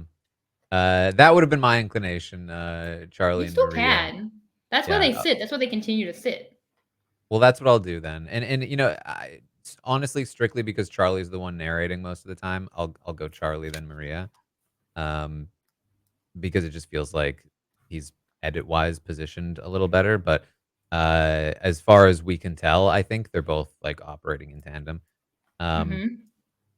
and then I think I agree. I think I would have gone Ben as a third, because I think that I liked the lie he came up with, not knowing whether or not he had a vote, and like if he had done it correctly, and I think that he handled Banu better than anybody on Yanu did. So, yeah. All right. Well, it was actually really hard the next week too. I gave 3 points to Q for the way he was handling Banu and eventually coming around on the right vote. Really, really tough. Really, really tough. This episode, really not a lot going on, especially because a lot of the stuff that was going on we have criticized, like what Tevin was doing, like, and what Jem was doing. Like those were like the big strategic kind of pushes of the episode, or like obviously everything Banu was doing, like immediately telling them that he'd like sold them all out. It's like they're gonna find out eventually. It's like, yeah, you can't like Bhanu can't afford to, beggars can't be choosers at this point. Like you really just need to like hope that they never go on a journey before you get to a vote. So just a lot of bad gameplay, a lot of it Bhanu based across the board.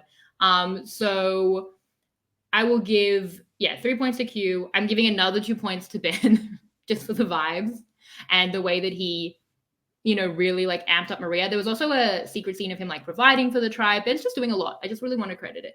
And then I gave 1 point to Liz for the way that her positioning was elevated. She also did some good stuff on the journey in the last episode. So it's kind of like an amalgamation of those things. So those were my points for episode 4. Okay. So I think I'm writing this down right. Tough. It's tough to like. I don't think there was anyone that feels like a first place to me. It is In this not. episode. It's really hard. Like it's actually so sad that in the finale and the penultimate episode, and as we're like going down to the wire, the points will mean this. I mean, there'll be a smaller pool, but like the points will mean the same as these 2 episodes. And we'll look back and we'll think that really distorted the charts really badly. But we're still here doing it for the both weeks. So I'll just say, you know what? I think Kenzie handled Banu well. Like the quote unquote blow up followed up by like the fact that she was like, this guy annoys the hell out of me. He should be at just camping. But then was able to go up to him and really like give this genuine feeling apology, to the point where Banu was like, oh wow, like yes, I really appreciate that. And the fact that like she now has survived this vote, is in a much better position to like potentially make it to emerge. I know a lot of people are worried about like, oh well, Banu has said that she's the mastermind, and that's definitely like not great. But I think that I think I heard Rob talk about this, but like the Q and Tiffany connection is far more threatening to like a regular player. And I think that for Bhanu, like he didn't like Bhanu thought he was putting the target on Kenzie, I think. But I think the reality is he put the target on Q and Tiffany. And I think that like if you're looking to pick up numbers, if anything, being called a mastermind, I think that it might give Kenzie a bit of an in, especially because, and this is what another reason why I might choose her here, she found out about it. Like she's forewarned now that this is the thing that people have heard about her, and it gives her the ability to like work that. So she's in contention. I think Hunter's in contention for his continued challenge performance. I think he single-handedly kept his tribe out of tribal in this episode. Um, Multiple times, probably. right. So I think he's in there. And then I think Mariah's in contention because she learned how to jump a little bit better. That's really Um, not a cheesy criteria, personally, but it's as well. It's never been a question before, to be honest. So I don't know. Listen, she turned a negative, poor challenge performance into a bond building experience where everyone was That's like true. cheering That's her true. on, you That's know? true. Yeah. So I think there's something there. Um, and so yeah, maybe I'll in some like I'll go like Hunter. I'll go Kenzie 1, Hunter 2, Mariah 3 Okay. Mariah 3 for the jumping. for the jumping. What else do I got in Impossible. this episode? Honestly, usually I get mad about stuff with the chippy, but it is so hard this week. That wait, so you went Kenzie 1. Who was 2? Hunter 2. Hunter. Okay, and then Mariah for the and I don't know. I honestly like I'm giving 3 to Q for like managing Bhanu who was leaving. Is I that mean, that's basically what I'm doing for Kenzie too. Like I just but I gave him 3 points. it's Wait, are you giving No, Mariah yeah, 3 sorry. points? Reverse it. Yeah, yeah. Oh. Oh no, this is really gonna mess with my. So you're giving because you said Kenzie 1, but you meant first. Yes, I meant first. Yeah, sorry. Okay, so I'm pretty sure the charts, although this is difficult but like I think it's Tiffany 9, Q 8, Maria 5, Hunter now 5, Charlie 5, Kenzie 4, Tevin 1, Mariah 1, Liz 1. I think. Representing for the jumpers. Yeah, you know why Mariah should get Chivy points? The peeves. Let's get into the peeves because I wrote Yes. down all the peeves, and I should have just strictly got on peeves. yeah, well, no, that's why I did it next because I knew that might have been a concern. So yeah, I was looking like, what are my peeves? You know, because I have so many of them, it's hard to narrow it down. So my brother and I, we were like talking about this, and we searched our WhatsApp chat for the word pet peeve. How many times do you think the word pet peeve has come up in our WhatsApp chat? It feels wild for it to show up more than like 3 times. 27 times, Taran. And I thought, wow, this is incredible. And we went through years. I didn't realize you were such a pet peeve peeved. namer. Oh, I'm peeved all the time. Like you, because I get having peeves, but you actively call them out as pet peeves. Yeah, I'm like that's my and there could have been even more. And like then there were probably other groups. Like so I'm gonna go through and write a list of my pet peeves because they were great. I was going through years and they were all still so valid. A lot of them very survivor based, which was great. And then one of the thing that was funny was like in 20 what year was Edge of Extinction? 2019. I was like, oh, I really like Victoria. Yes, Victoria. I'm like, oh, because she said that her pet peeve was that she had a hamster named Peeve, her pet peeve. And then in 2017, yeah, 2 years earlier though, as we got to the top of the search, 2 years earlier, we were talking about pet peeves, and my brother sent a photo of our cat, and I said we should have named her Peeve, and then she'd be our pet peeve. So no wonder I liked her for doing that because I said it 2 years earlier, and we found that out. I was like, there should be a movie about this pet peeve chat because of the twists. Like literally, it's been a roller coaster. But 27 pet peeves. We did get asked what our pet peeves are. Logan Ledger asked our pet peeves. I know yours is slow walking. You've given that one. Do you have 27? I would have to spend I'd have to spend what, like 10 years to accumulate that much knowledge. But I can say that, you know, through reading pet peeves, I have some pet peeves. Yeah. So some of my pet peeves are I don't personally like it when somebody names a pet peeve by starting their sentence with something like people who Oh no, I'm do gonna a have to thing. cancel some of mine.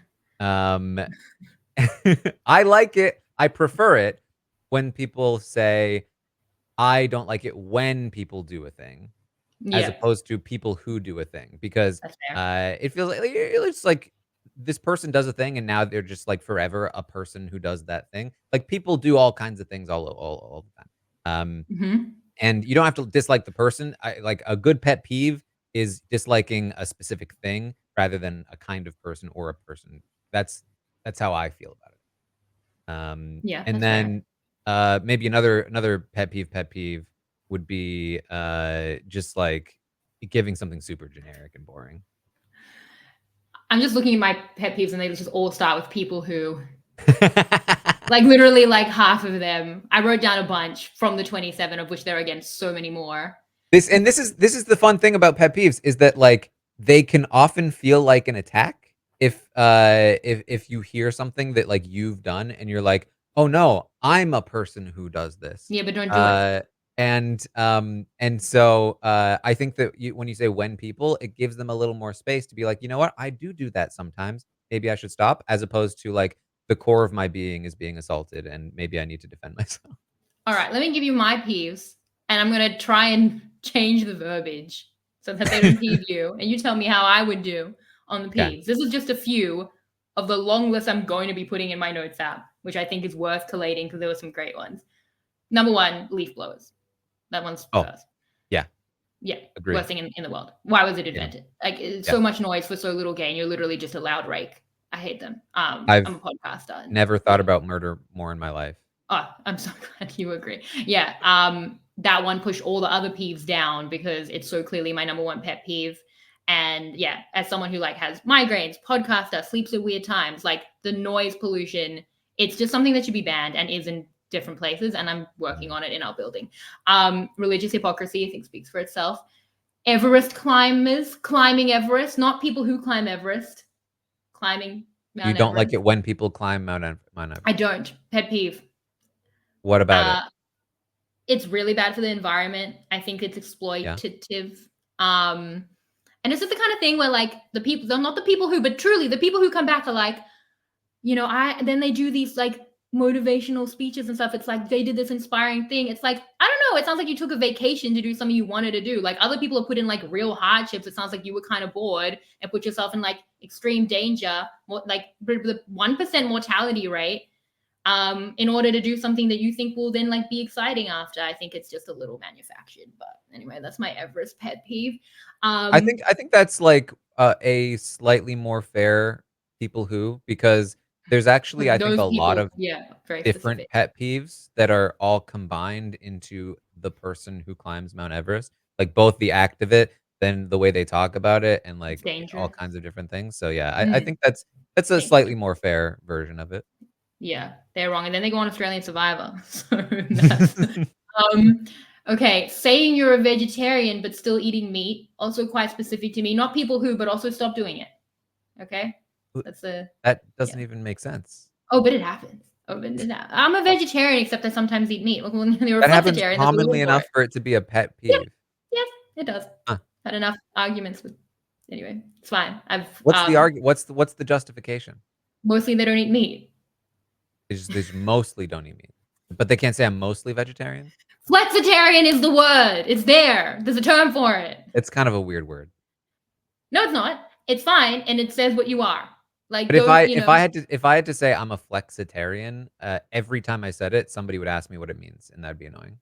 Yeah, but also if you say you're a vegetarian, you eat meat, you're a liar. So there's got to be some qualifications here. I say that as a I multi-decade could, like, vegetarian. depending on where it's coming from, I can understand, like, it's sort of like, where are you from? And you say, like, the city that you're basically living in, but you don't actually live in the city.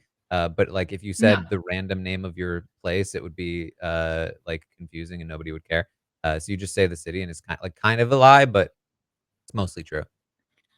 no, it's not because it's hard to be a vegetarian. It's a very big commitment. So you say it like that's all we earn is the title I and agree. also I the think it animals we if you're, like, actively trying to, like, stolen valor, being a vegetarian, then, like, yes, I agree, but if you're just trying to, like, get by in a conversation. Like, all right. No, because then I'll be like, oh, okay, cool. And then then if it slips up, I'll be like, what? And I then think now okay, yeah, I will agree with this as well. If you're saying it to an actual vegetarian, you can't do that. they'll murder That's a you. no-go.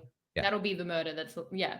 How many listeners am I alienating? Well, let's see, because the next one's very survivor based, and like people know that I feel this way, but not people who, but thinking that a quitter took your spot on Survivor.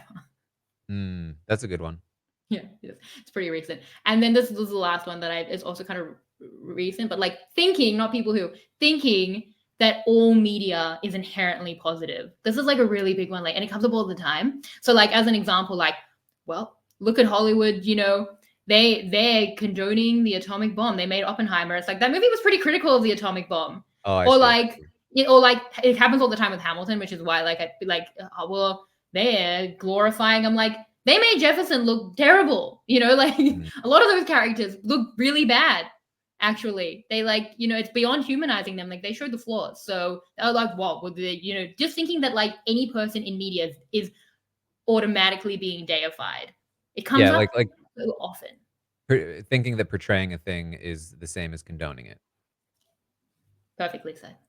That's Yeah. my peeve. I put that in the okay, and I have 20 more. But instead, we're gonna get to the cast. We're gonna read all of them. This will be the 2-hour podcast that Rob said not to do, complaining about peeves. So, do you want me to just read them out and then you give your takes? There are quite a lot. I They all think, have one. and a lot of them are pretty boring. All right, you So maybe give us the ones that are good. so I think that like I think Tiffany's is pretty good. She says I hate when people are rude to others for no reason. That's boring. But she says I've literally ended friendships because I went to a restaurant and someone was rude to the waitress for no reason at all. I was very interested in this. I want to Like, see that incident. how did Yeah. that happen? Like, Mm. I'm imagining a scenario in my head where she's at a restaurant with a friend.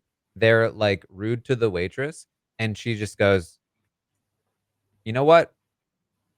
I'm done." And she just like gets up and leaves. Which I think would be very funny. Just number 2, I hate willful ignorance. Google is free. Look it up or just shut up. Not knowing things is okay, but to be willfully ignorant about people or their cultures or just choosing not to engage because you don't want to, gag me with a spoon. I think that's a pretty good one.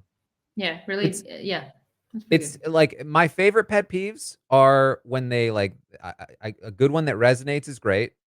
Um, a good one that resonates that's serious can also work, but I also need something specific. I need something a little silly, need something a little, like, weird, and she Like says, I do Everest. have a third one, super random. I hate spitting. It Yeah. literally makes me want to vomit, and not just, like, a little I have something in my mouth. That's nasty. I can't deal with it.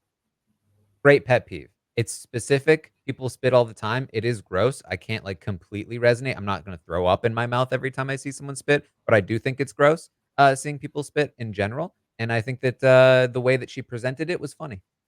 Yeah. There you go. How are my pet peeves across the board? You right out of the gate, you came out strong with leaf blowers. Yeah. Number one. I mean, yeah, Objectively the best. Yeah.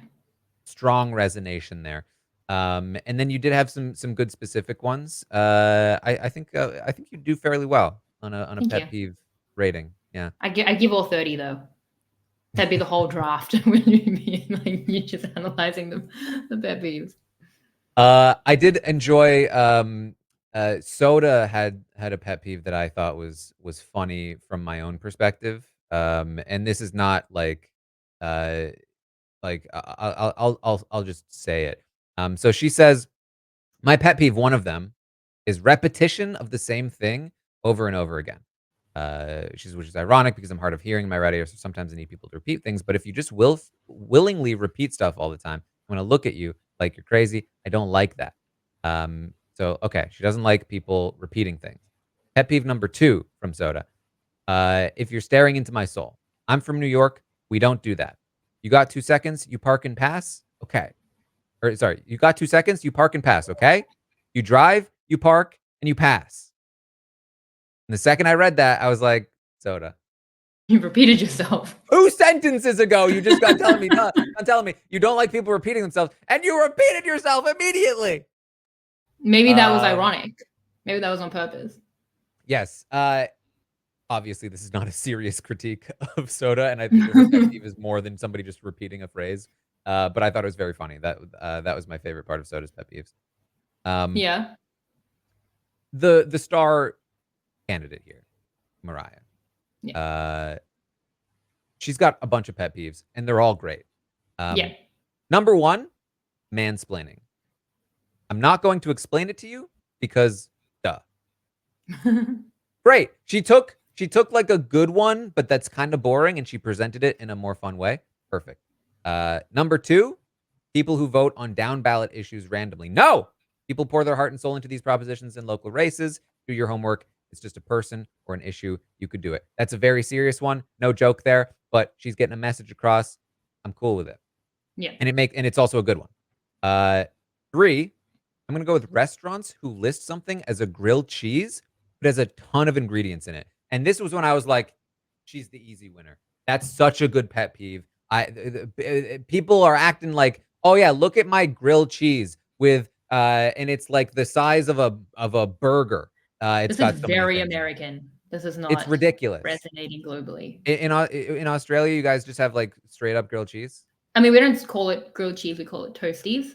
I don't feel like there's a lot of toasties on menus. I as someone who had a toasty in America last time I was there, I think that might be a bigger part of menus. It probably is here, but yeah, I don't, and like the big meals and stuff like that kind of, that's also less likely to happen here. So yeah. They try to like fancy up grilled cheeses by adding other stuff, but like that's not the point of a grilled. It's just a sandwich at that point. The It's next two, disrespectful, she says.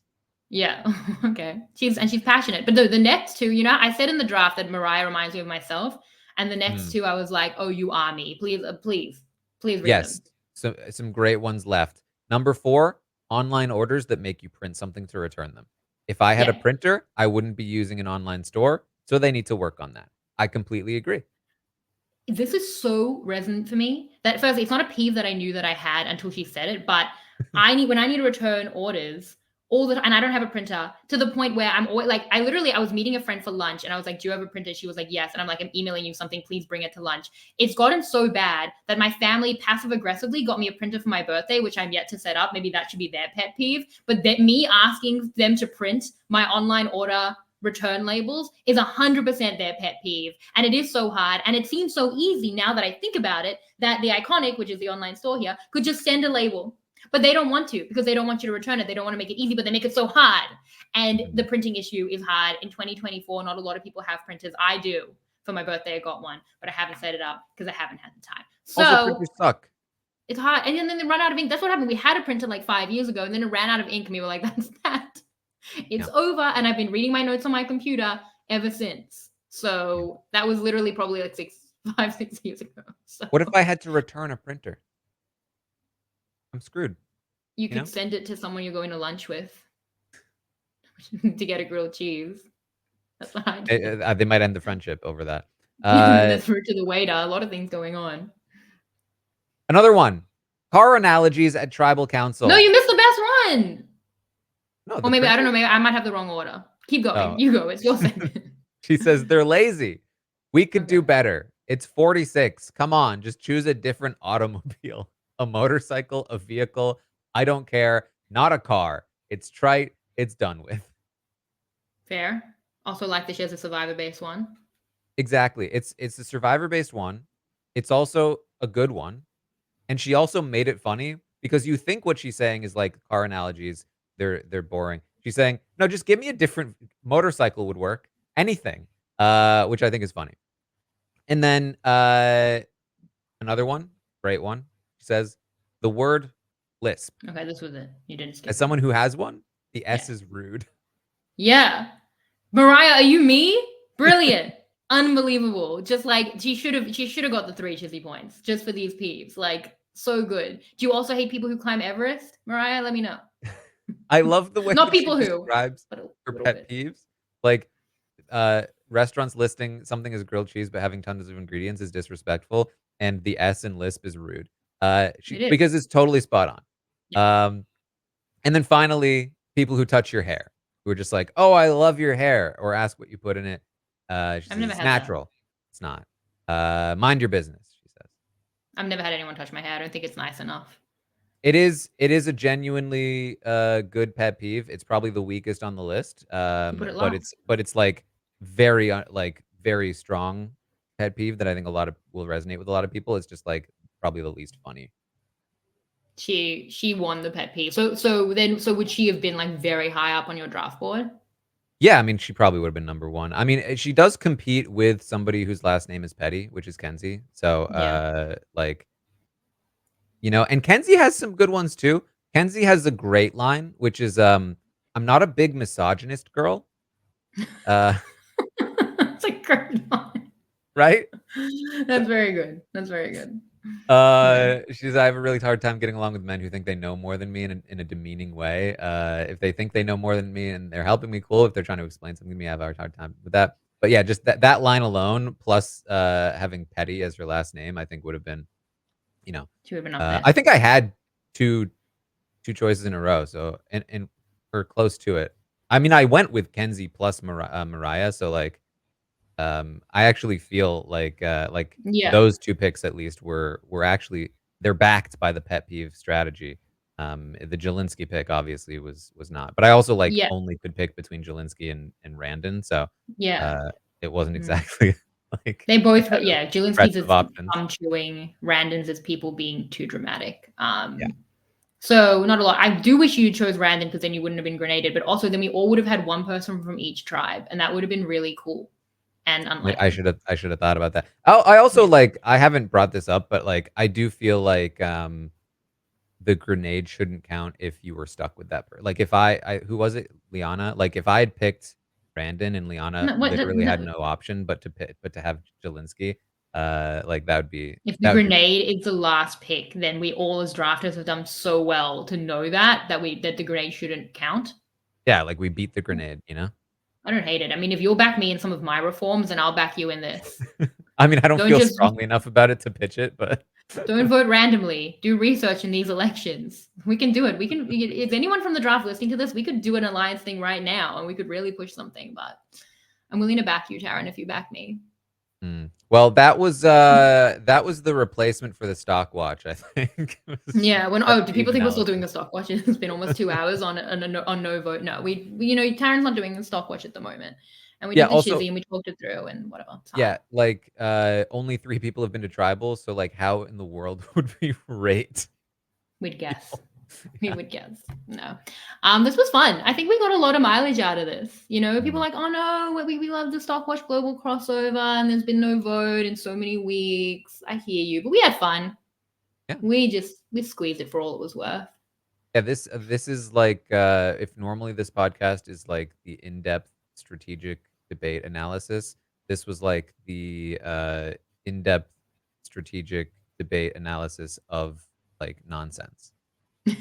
Yeah. Like, this was the And nonsense that's version Big of this Brother. podcast. I'm sorry. Like, Yeah. it was still, like, 2 hou like, almost 2 hours, like, we like I know. We have a problem. But look, we had fun. Taryn, what's going on with you? What can people find that you're doing? Just find me on Twitch. I'm watching, if you really like if you enjoy my thoughts on Survivor, you can like join me as I watch the episode live. There's a whole chat full of people who are responding and reacting in real time as well. And we have a good time over there. And then, Big Brother stuff is happening. Big Brother Canada is on right now. Check out all the, subscribe to the feeds and the YouTubes and the all that stuff. Sure. Yeah.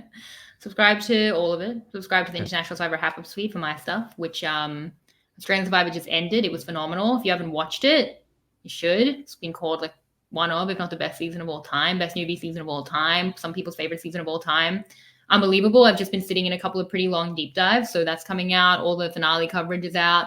Next week, talking week 5 of the season, where I really, really hope it's not just a Kenzie boot, but I have Tessa O'Halloran from Australian Survivor as my guest next week. And then I'm away for 3 weeks. And we're going to have to work out what's happening with the Chizzy in that time because obviously points need to be given. But that's it for us, Taran. This was fun. Thank you for doing it. I love the season tradition. Even when the Stockwatch isn't really stock watching, we still Yes. do the crossover.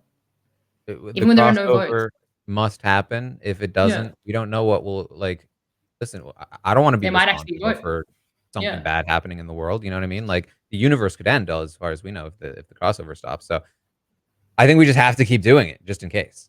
Yeah, I mean, look, it's going really well for the show we're covering. It's really making it live up to the crossover. So these 2 weeks have really shown that. But no, we had fun. So thank you, Taran. Thank you to everyone for listening. Thank you to our team behind the scenes, and I will see you next time.